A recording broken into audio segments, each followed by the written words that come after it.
Sticking with politics, we're delighted to be joined now by Green Party politician Martin Hemingway, whose party have made the decision to stand aside in a number of constituencies. Martin, many thanks for joining us. So Martin, there are some signs of a tentative progressive alliance in Leeds. Why don't you tell us why the Greens have decided not to stand candidates in some Yorkshire seats? Obviously, there are very good reasons why we should be standing everywhere. We're a distinct political party with our own policies. And the number of candidates we stand relates to things like our access to party political broadcasts and leadership, things like that. And yet at the same time, we've got a society, a very rich one, where over the last year, 1 million people have used food banks, where there have been cuts to the health service, the police, the fire, and where the government is planning further cuts and cuts to the funding for school students as well.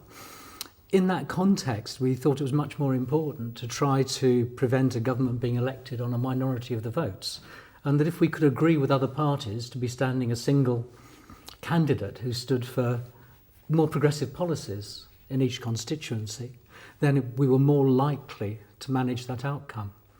There have been difficulties with it, because although Green parties are independent of one another, so one constituency can negotiate to stand aside, that doesn't operate with the other two parties, Labour and Lib Dems.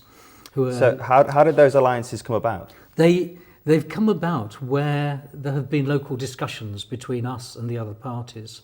We have tried in other places, and the Central Labour Party and the Central Lib Dems have said no, they're not interested in any alliances. So we are standing aside in a number, and we're hoping that that will help the candidates, the non-Conservative candidates in those constituencies, get elected. But we haven't seen the same commitment from the other parties.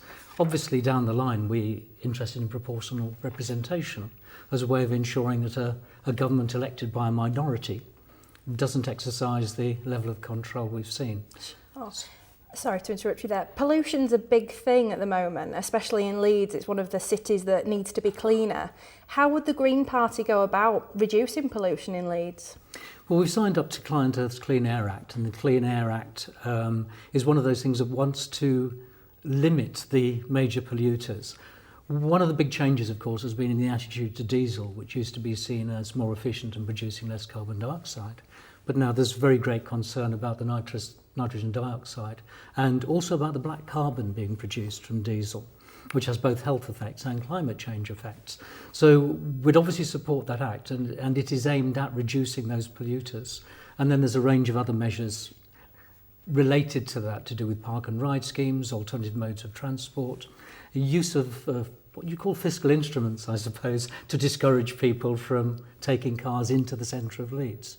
Okay. We are very conscious of those. The effects, particularly where you've got buildings close together, creating canyons. Thank you very much for joining us today, Martin.